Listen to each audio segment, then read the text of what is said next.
This is the Riccar 9800.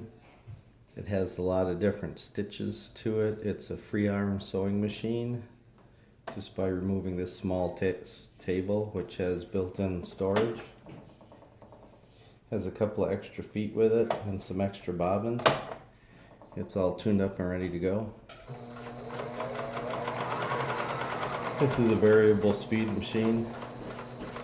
Just by moving the slider, automatic butt needle down, needle up.